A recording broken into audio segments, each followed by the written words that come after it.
Hi guys, welcome to my channel. I am coming to you guys to talk a little bit about Jen Shah and Erika and why we're seeing Jen Shah, she's accused of $9 million in wire fraud and having $9 million worth of victims. And then we see Erika Girardi and Tom Girardi with billions of dollars in victims' money spent, and they're looking at 0 jail time, and Jen Shah was looking at up to 30 years. Recently, her plea has changed to a guilty plea with basically a deal that she will now get up to 14 years depending on what the judge deems necessary. So a lot of people have some questions on the difference, what's happening here, why is one person looking at jail time, the other person's not, even though the other person's crime seems so much larger on such a bigger scale. So I just kind of wanted to open up a dialogue with you guys, get your thoughts, give you guys the best kind of understanding that I can. I don't obviously have a legal degree. I have a little bit of experience dealing with legal logistics on a state level, but that's it. So I'll do the best that I can.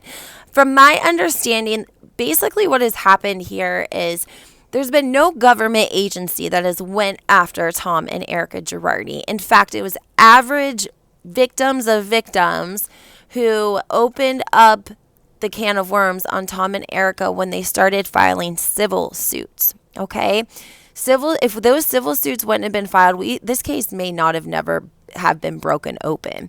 The most recent lawsuit to hit with the $1 billion accusations, I said this before in one of my other videos, they had to pay a lot of money to do a lot of research to find out the fake death certificate and the doctor that Tom and Erika paid off for the fake death certificate, and just this whole snowball effect of things that you have to have somebody investigate this and document it because you want to be able to prove it to the court.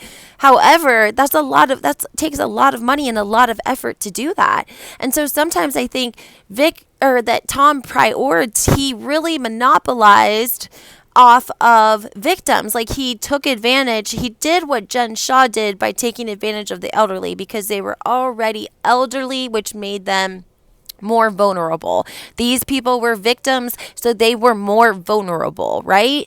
So it's the same exact concept. They're taking advantage of vulnerable people.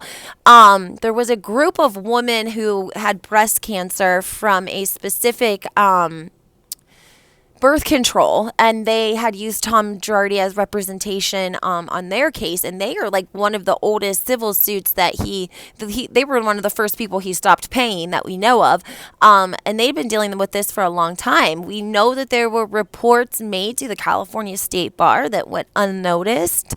It was fair to say that amongst attorneys in the area that people knew Tom Girardi was a fraud. People in his office knew he was a fraud. There were people calling there wanting their money. So there had to have been a trail of people who heard phone calls coming in from people that were not paid, that wanted their money. But again, these people were already down and out. Okay, they were already victims. So Tom and Erika took advantage of people who were already victims, just in the same way that Jen Shah is accused of taking advantage of elderly people. The only difference is that Jen is on a criminal level. The state and the federal government were investigating her. Allegedly, this federal government has been investigating a ring of this sort of phone call crimes, and that's how they kind of stumbled across Jen Shah. In the court docs, it read that she was big time in New York City. She worked in a high-rise skyscraper building, and she was in charge of an entire sales floor in a Manhattan sales building. She was big time, and so that's what perked the ears up of the federal investigation, because they were investigating other crimes done over the phone, these subscriptions, and when people would call about like the people that call to try to sell you their car loan, like an extended car warranty, right? Same exact thing. It was just going down over the phone, and it was happening to elderly folks. And Jen's hustle typically was they would sell people a 12-step way to guarantee your way to be an entrepreneur, making $40,000 by your first year, and et cetera, et cetera.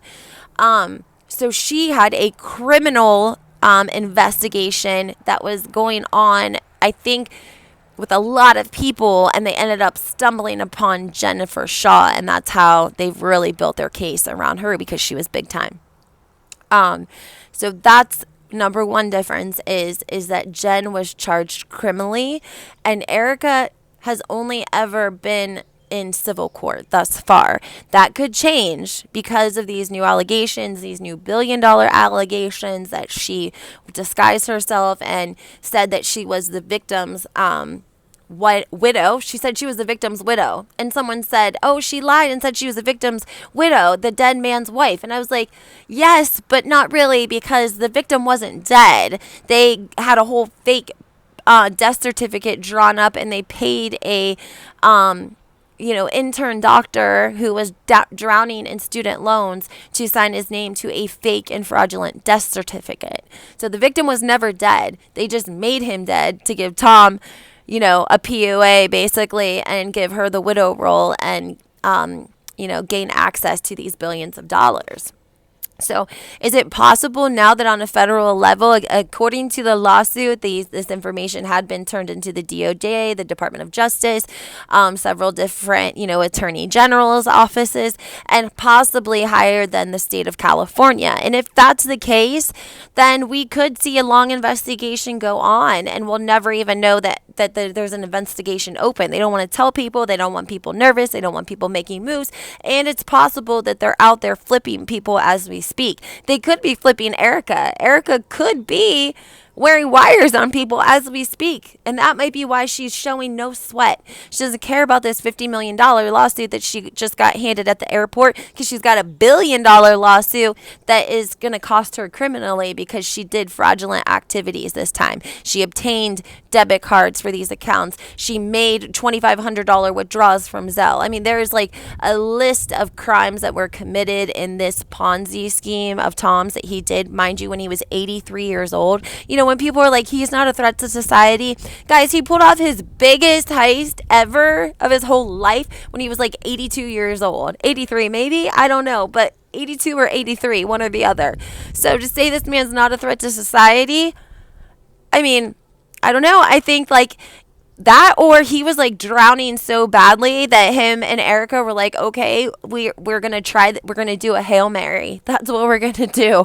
We're gonna do a Hail Mary, and it's either gonna go good or it's gonna go bad. And when it went good, they probably were shocked themselves. Honestly, they probably were. They had to have been. So in my opinion, that's kind of what I am thinking, because they were drowning so badly in everything else. And this did, like, has been making withdrawals on this account up until 2021. So that's a big deal, guys.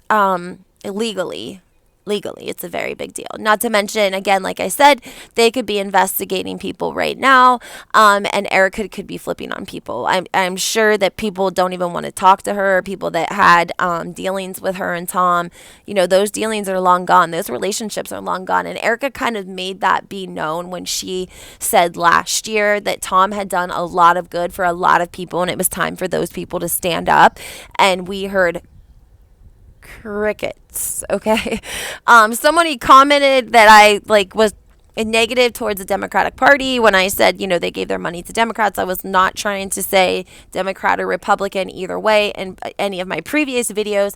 I just wanted to make everyone know that that's where their political standing was. That's where they donated thousands and thousands of dollars, was typically the Democratic campaign. But either way, it wouldn't matter if they were Democrats or Republican. If they took money, if they can trace that back, if they got to start really ripping, it could be a really snowball effect. It could be bad. It could be bad for that whole area, everyone on the California bar. I don't know, guys. I don't know. We're going to have to wait and see. But as of right now, that's been the difference between Jen and Erika, is that Erika's had criminal charges, Jen's had the criminal charges, not civil suits. People didn't even know who Jen was to sue her. You see what I'm saying? Because it was all these small accounts that added up to a big number, right? I'm sure she'll be sued civilly now, but the people will be paid back in their restitution, right? So Jen owes $9 million in restitution. That is the victim's money. The only difference is restitution she will have to pay. They could put a lot of stipulations. She could not even be able to get her driver's license back until her restitution's paid. She won't be able to receive money in prison to live off of unless if her restitution is paid or being paid on. They probably won't let her off parole until her restitution is paid. So those victims are way, way, way more likely to see their money back versus people that have had to file civil suits against Tom and Erika. Number one, Tom and Erika have filed bankruptcy just to make it harder on the trustees and the whole estate and the whole process. I mean, and then they've also filed for divorce on top of it. And then they have all of these civil suits. And then you have to determine who filed first, because that's how the order they will get paid is who filed their civil suit first. Because, again, the government didn't come after Tom and Erika and say we have this list of victims and we're here to represent them and get their money back. Maybe like they should have.